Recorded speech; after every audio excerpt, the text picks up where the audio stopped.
Time square ball draw ಎಷ್ಟು ಸೆಕೆಂಡುಗಳ ಅವಧಿಯ ವಿದ್ಯಮಾನವಾಗಿದೆ? 60 ಸೆಕೆಂಡುಗಳು, 100 ಸೆಕೆಂಡುಗಳು. 60 ಸರ್. 60.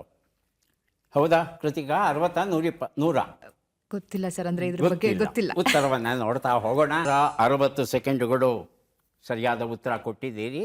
ಅಮೆರಿಕದಲ್ಲಿ ಟೈಮ್ ಸ್ಕ್ವೇರ್ ಅಂತ ಇದೆ, ನ್ಯೂಯಾರ್ಕಲ್ಲಿ. ಈ ಬಾಣ ಬೀರಿಸೋ ಅಪಾಯಗಳಿಗೆ ಅವಕಾಶ ಮಾಡಿಕೊಡುತ್ತೆ.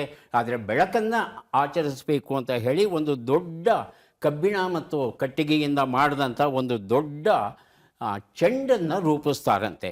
ಇದು ಸುಮಾರು 317 kg ಇತ್ತಂತೆ. ಇದರಲ್ಲಿ 100 ಬಲ್ಬುಗಳನ್ನು ಹಚ್ಚಿ ಮೇಲಿಂದ ಕೆಳಕ್ಕೆ ನಿಧಾನಕ್ಕೆ ಇಳಿಬಿಟ್ರಂತೆ. 1907ರಲ್ಲಿ ಮೊದಲ ಬಾರಿಗೆ ಈ ಹಬ್ಬ ಆಚರಣೆಗೆ ಬಂತು. ಆದರೆ ಈಗ ಏನಾಗಿದೆ ಅಂತ ಹೇಳ್ತಂದರೆ 5500 kg ಬೃಹತ್ತಾಗಿರ್ತಕ್ಕಂಥ ಒಂದು ಚೆಂಡನ್ನು, ಅದರ ಒಳಗೆ ಸುಮಾರು 32,000 LED ಬಲ್ಬ್ಗಳನ್ನು ಹಾಕ್ತಾರಂತೆ. ಈ LED ಬಲ್ಬ್ಗಳು 16 ದಶಲಕ್ಷ ವೈವಿಧ್ಯಮಯವಾದ ಬಣ್ಣಗಳನ್ನು ಚೆಲ್ಲುತ್ತಾ ನಿಧಾನಕ್ಕೆ ಇಳಿಯುತ್ತಂತೆ.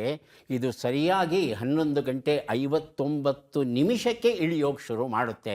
ಅದು ನೆಲವನ್ನು ಮುಟ್ಟುವ ವೇಳೆಗೆ ಸರಿಯಾಗಿ ಹೊಸ ವರ್ಷ ಆರಂಭವಾಗಿರುತ್ತೆ. ಹಾಗಾಗಿ 60 ಸೆಕೆಂಡುಗಳ ಕಾಲವೇ ಇಳಿಬೇಕು, ಅಷ್ಟು ಕರಾರುವಾಕ್ಕಾಗಿ ಅದನ್ನು ನಿಯಂತ್ರಿಸಿರ್ತಾರಂತೆ.